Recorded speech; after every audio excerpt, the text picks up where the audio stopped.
नमस्कार, the magic book में आपका स्वागत है। दोस्तों, आज हम इस वीडियो में कमला हैरिस के जीवन के बारे में बात करने वाले हैं और मैं आपको उनकी जीवनी के बारे में विस्तार से बताने वाली हूँ। लेकिन वीडियो को स्टार्ट करने से पहले प्लीज़ चैनल को सब्सक्राइब करना और बेल आइकन को दबाना ना भूलें। तो चलिए वीडियो को स्टार्ट करते हैं। दोस्तों, कमला हैरिस भारतीय मूल की हैं और उन्होंने भारत देश का नाम भी रोशन किया है। कमला हैरिस एक अमेरिकी राजनीतिज्ञ और वर्तमान की कैलिफोर्निया से सीनेटर और मूल भारतीय हैं। ईयर 2020 में हुए अमेरिका में चुनाव में कमला हैरिस ने अमेरिका के उपराष्ट्रपति पद का पदभार ग्रहण किया है। इसके साथ ही वे अमेरिका के इतिहास में पहली महिला हैं जो राष्ट्रपति पद का पदभार संभालेंगी। इसके अलावा वह पहली black and first Asian American हैं जो एक पहली बार अमेरिका के उपराष्ट्रपति का पदभार संभालेंगी। अगर उनकी अर्ली लाइफ की बात करें तो कमला हैरिस का जन्म 20 अक्टूबर 1964 में ऑकलैंड, कैलिफोर्निया, अमेरिका में हुआ था। इनके पिता का नाम डोनाल्ड हैरिस है। कंफ्यूज मत होइएगा, डोनाल्ड ट्रंप नहीं है, डोनाल्ड हैरिस है। इनके माता का नाम श्यामला गोपालन हैरिस है। इनके पति का नाम डॉगलस इमहॉफ है। इनके पिता एक जाने माने आर्थिक दर्शन शास्त्री हैं जो कि मूल रूप से अमेरिकन जमाइकन मूल के हैं। इसके साथ ही वे साल 1966 से 1967 के बीच में इलिनोइस यूनिवर्सिटी में सहायक प्रोफेसर रह चुके हैं और इनकी माता श्यामला गोपालन हैरिस बायोमेडिकल साइंटिस्ट हैं। इनके पति पेशे से एक लॉयर हैं। कमला हैरिस की बचपन की पढ़ाई वहीं एक ऑकलैंड के एलिमेंट्री स्कूल से शुरू हुई जिनमें ज्यादातर सफेद बच्चे पढ़ते थे। हर दिन बचपन में कमला हैरिस को उनकी पड़ोसी एक अमेरिकन चर्च ऑकलैंड में ले जाया करती थी जहां कमला हैरिस कोयर ग्रुप में शामिल होकर चर्च में गाना गाती थी। इस तरह से कमला हैरिस ईसाई धर्म को गहराई से समझा और इस धर्म को करीब से जाना था। वहीं कमला हैरिस की माता ने उन्हें हिंदू धर्म और हिंदू मंदिरों के बारे में भी बताया था। क्यों? क्योंकि उनकी माता इंडिया से थी। कमला हैरिस और उनकी बहन बचपन में माता पिता के परिवार जो वर्तमान समय में चेन्नई कहलाता है वहाँ उनका आना जाना लगा रहता था। वे अपने नाना जी जिनका नाम पीवी गोपालन था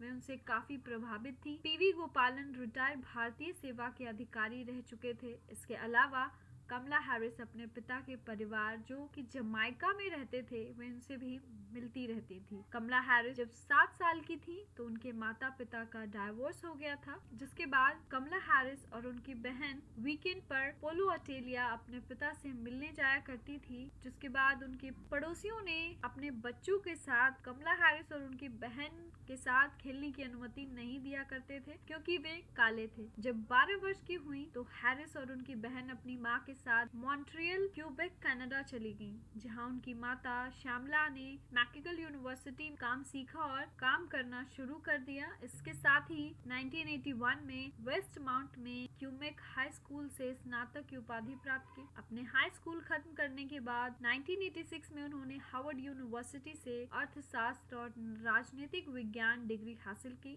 इसके बाद कमला हैरिस वापस कैलिफोर्निया लौट गईं। कमला कैलिफोर्निया यूनिवर्सिटी से उन्होंने वकालत की डिग्री हासिल की। 1989 जूनियर डॉक्टर की उपाधि ली। इसके बाद 1990 के आसपास कैलिफोर्निया बार में वकालत करने लगी। तो अब बात करते हैं कमला हैरिस के पॉलिटिकल करियर के बारे में। 1990 में कमला हैरिस डिप्यूटी डिस्ट्रिक्ट अटॉर्नी के पद पर अल्मेडा काउंटी कैलिफोर्निया में पद ग्रहण किया। इस दौरान बिली ब्राउन से उनकी मुलाकात हुई। ब्राउन एक ऐसा शख्स था जो राजनीति से काफी जुड़ा हुआ था, जिसके चलते कमला हैरिस का नाम भी काफी बार मीडिया के सामने आया था। इसके बाद वे विभिन्न क्षेत्रों में डिप्टी डिस्ट्रिक्ट अटॉर्नी का पदभार संभालती रही। इस बीच उन्होंने विभिन्न क्रिमिनल्स और केसेस के ऊपर उन्होंने कई लेख भी लिखे। साल 2008 में अटॉर्नी जनरल ऑफ कैलिफोर्निया के चुनाव के लिए उन्होंने अपने आप को एक मजबूत उम्मीदवार के रूप में घोषित किया। कैलिफोर्निया की दोनों सेनेटर डायन सनस्टीन और Barbara, house speaker Nancy Pelosi, united farm worker के को-फाउंडर ने कमला हैरिस का समर्थन किया। अपने प्रतिद्वंदी एल्बर्ट टोरिक को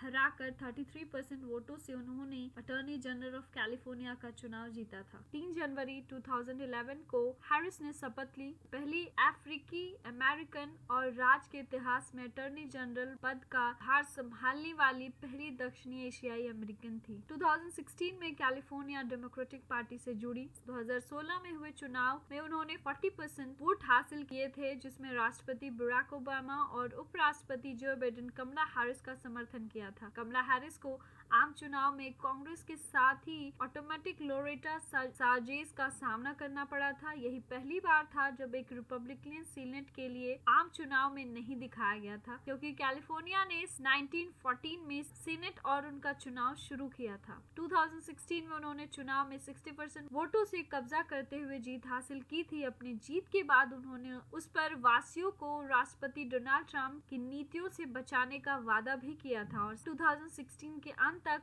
अटॉर्नी जनरल बने रहने की घोषणा भी की थी। 2020 में राष्ट्रपति चुनाव संयुक्त राज्य अमेरिका के राष्ट्रपति के रूप में जो बाइडेन के चुनाव होने के बाद कमला हैरिस 20 जनवरी 2021 में अमेरिका उपराष्ट्रपति पदभार संभालेंगी। वह कार्यकाल में पहली महिला होंगी। साथ ही 1929 में चार्ल्स कर्टिस के बाद उपराष्ट्रपति बनने वाली ब्लैक वुमेन के तौर पर वे पहली व्यक्ति होंगी। और अगर बात करें कमला हैरिस के अवार्ड्स एंड ऑनर्स की, तो आपको बता दें साल 2005 में नेशनल ब्लैक प्रोसिक्यूटर एसोसिएशन ने हैरिस को थरगुड मार्शल अवार्ड सम्मानित किया था। 2005 में 20 अमेरिका के सबसे पावरफुल वुमेन में भी शामिल किया गया था। साल 2006 में कमला हैरिस को नेशनल डेमोक्रेटिक अटॉर्नी एसोसिएशन के उपाध्यक्ष के रूप में चुना गया था। साल 2008 में न्यूयॉर्क टाइम्स के लेख में उन्हें अमेरिका के राष्ट्रपति बनने की क्षमता वाली महिला के रूप में भी पहचाना गया था, जिसके बाद उनको नाम दिया गया कठिन सेनानी। साल 2018 में पर्यावरण संरक्षण में उनके नेतृत्व के लिए कमला हैरिस को इकोस पर्यावरण पुरस्कार से भी सम्मानित किया गया था। कमला हैरिस 22 अगस्त 2014 को कैलिफोर्निया के सांता बारबरा में विनबॉल LB के लॉस एंजल्स कार्यालय में एक बार पार्टनर इंचार्ज रहे डगलस एम हॉफ से शादी की थी। अगस्त 2019 तक कमला हैरिस और उनके पति की कुल संपत्ति $5.8 मिलियन थी। कमला हैरिस की बहन माया हैरिस एक वकील और एक राजनीतिक विश्लेषक हैं। कमला हैरिस ने अपने करियर के दौरान कई ऐसी किताबें भी लिखी हैं जो काफी लोगों द्वारा पसंद भी की गई हैं, जिनमें से कुछ हैं smart on crime, a career prosecutor plan to make us safer, super heroes are everywhere, the truth we hold, an American journey.